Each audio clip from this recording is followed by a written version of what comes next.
వివేకానందరెడ్డి హత్య కేసు దర్యాప్తు ముగిసింది అని సిబిఐ సుప్రీంకోర్టుకు చెప్పినప్పుడు కొద్ది రోజుల కిందట ఇది మొత్తం ఏదో తలకిందులు అయిపోతూ ఉందన్న స్థాయిలో ప్రచారాలు జరిగాయి, ప్రతిస్పందనలు వచ్చాయి.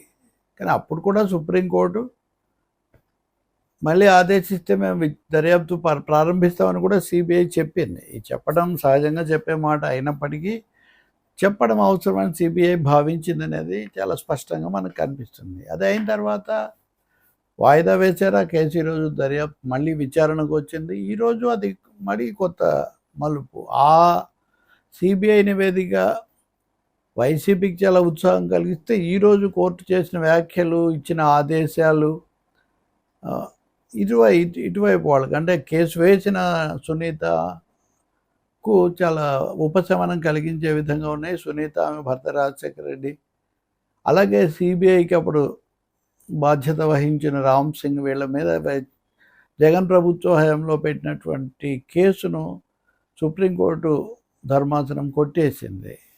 దానికి ఇప్పుడు ఏం లేదు. రెండవది, అదేదో ఒక విధంగా రాజకీయ ఉద్దేశంతో పెట్టినట్టుగా ఉందని కూడా న్యాయస్థానం వ్యాఖ్యలు చేసింది.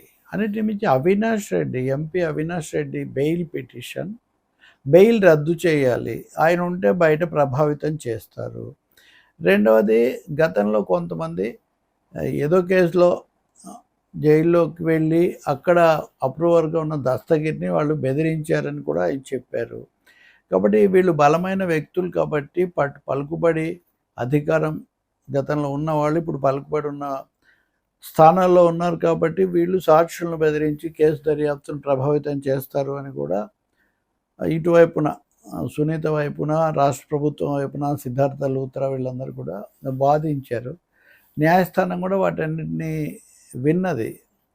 విని కొన్ని వ్యాఖ్యలు కూడా వాళ్ళు చేశారు. రెండవది, ప్రశ్నార్థకమైన ప్రశ్నలు కూడా సిబిఐకి చాలా వేశారు. సిబిఐ కూడా ఆ రోజు చెప్పిన దానికంటే మేము సిద్ధంగానే ఉన్నాం, మేము విచారణ పూర్తి చేసామని. ఇంకోటి, సిబిఐ దర్యాప్తు పూర్తయిందని చెప్పడం కూడా సుప్రీంకోర్టు ఏదో పలానా నివేదిక ఇవ్వాలని మీరు అడిగారు, ఒక తేదీ పెట్టారు కాబట్టి ఆ లోపల చేసామని చెప్పడం కోసం వాళ్ళు చెప్తున్నారు తప్ప నిజంగా కాదు. అంటే ఒక విధంగా చెప్పాలంటే అప్పటి రాష్ట్ర ప్రభుత్వము, తర్వాత రాజకీయ శక్తులు, ఈ ఒత్తిళ్ల మధ్యనే సిబిఐ అలా చేసింది అన్న పద్ధతిలో వాళ్ళు మాట్లాడారు. వీటన్నిటి ఫలితంగా మళ్ళీ ఈ కేసును విచారణ మళ్ళీ ప్రారంభించి ఇప్పుడు వాళ్ళ మీద కొట్టేశారు కాబట్టి వాళ్ళకి అది ఉపశమనం వచ్చింది. ఇంకా ఎవరెవరు బెయిల్కి, ఒక్క అవినాష్ రెడ్డిదే కాదు, ఇందులో కీలకమైన నిందితులుగా ఉన్న వాళ్ళందరూ కూడా రద్దు చేయాలి. అంతేకాకుండా ఇది చాలా తీవ్రమైన విషయం. ఒక హత్య జరిగిన తర్వాత హత్యను గుండెపోటుగా చిత్రించి రక్తాన్ని తుడిచేసి సాక్ష్యాధారాలు కూడా తారుమారు చేయటం, ఇవన్నీ కూడా ప్రయత్నం జరిగింది.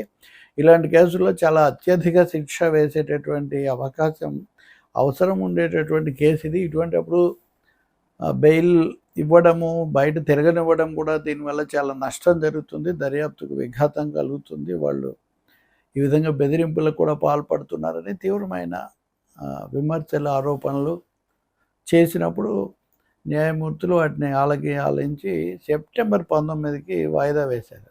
అంటే ఖచ్చితంగా అప్పుడు దర్యాప్తు ముగిసిందని చెప్పడం చూసి వాళ్ళు ఎంత సంతోషపడ్డారో, ఇప్పుడు ఇది చాలా ఉపశమనం, ఇంకా తప్పదు, వీళ్ళందరూ జైలుకు పోవాల్సిందే.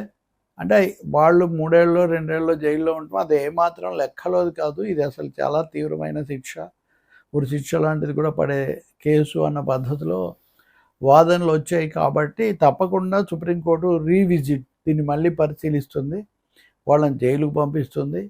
ఈ కేసు దర్యాప్తు ఇవన్నీ కూడా మళ్ళీ తిరగదోడబడతాయని వ్యాఖ్యానాలు వినిపిస్తున్నాయి. ఏదైనా ఒకటి గమనించదగింది, సుప్రీంకోర్టు తీవ్రంగా తీసుకుంది, వివరంగా వాదనలు వినదలుచుకుంది. సిబిఐ కొత్త వాదనలు ఏం చేస్తుంది, ముగిసిన దర్యాప్తు ఆధారంగా వాళ్ళు ఏ విధమైన అభిప్రాయాలకు వస్తారు, ఛార్జ్షీట్లు ఇప్పటికే పెట్టారు కదా. అందుకని సిబిఐ తీసుకునే వైఖరి ఒకటి. రెండవది, సుప్రీంకోర్టు ఇదేదో తక్షణమే ఏదో చేయాలి అనే పద్ధతిలో వాళ్ళు ఆలోచించుంటే సెప్టెంబర్ 19 వరకు అసలు వినడమే వాయిదా వేసి ఉండేవాళ్ళు కాదు. కాబట్టి పరిశీలించి వాళ్ళు అడుగులు వేయాలి అని భావిస్తున్నట్టుగా నిర్ణయాలు తీసుకోవాలని అంటే నెల రోజులు వాయిదా వేశారు. అంతేగాని నాటకీయంగా ఇప్పటికిప్పుడు ఆదేశాలు ఇచ్చేసి తొందరపాటుగా వాళ్ళేమీ వ్యవహరించలేదు. కాబట్టి సుప్రీంకోర్టు కూడా ఆచితూచి వ్యవహరిస్తుంది. అన్నింటినీ కూడా జాగ్రత్తగా పరిశీలించిన తర్వాతే వాళ్ళు తదుపరి చర్యలు లేదా తదుపరి ఆదేశాలు నిర్ణయాలు చేస్తారని మటుకు అర్థమవుతుంది. కానీ ఒకటైతే నిజం, ఈ కేసు తీవ్రమైన కొత్త మలుపులు, అనేక మలుపుల్లో ఇది ఇంకొక మలుపు. గతంలో అనేక మలుపులు తిరిగింది, ఇప్పుడు కూడా కొత్త మలుపు ఏం తిరుగుతుంది మనం చూడాలి. ఇప్పుడు చేసిన వ్యాఖ్యలు, ఈ తీవ్రమైన విషయాలన్నీ ఇటువైపునున్న న్యాయవాదులు చెప్పినవి. అలాగే అటువైపు న్యాయవాదులు కూడా కొన్ని వ్యాఖ్యలు చేయకపోతే కోర్టు కొన్నిటి మీద చాలా తీవ్రంగా ఆగ్రహం కూడా వ్యక్తం చేసింది. ఇలా అన్నందుకు మేము చాలా ఆగ్రహించి ఉండేవాళ్ళం, కానీ ఏదో ఇప్పటికి మేము ఉపేక్షిస్తున్నాం అన్న పద్ధతిలో కూడా వాళ్ళు మాట్లాడారని ఎక్కడ చూశాను నేను.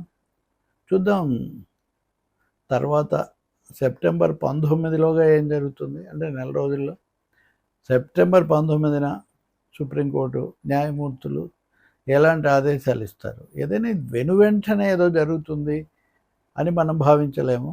సుప్రీంకోర్టు తనుగా వీళ్ళను మీరు చేయండి, వీళ్ళను విచారించండి, లేదా వీళ్ళని వెంటనే అరెస్ట్ చేయండి ఇలా చెప్పే పరిస్థితి ఉండకపోవచ్చు. అటువంటి ఒక కేసు కూడా ఈరోజు వచ్చింది సుప్రీంకోర్టుకు. దాని గురించి మనం రేపు మాట్లాడదాం, ఇప్పటికే ఆలస్యమైంది.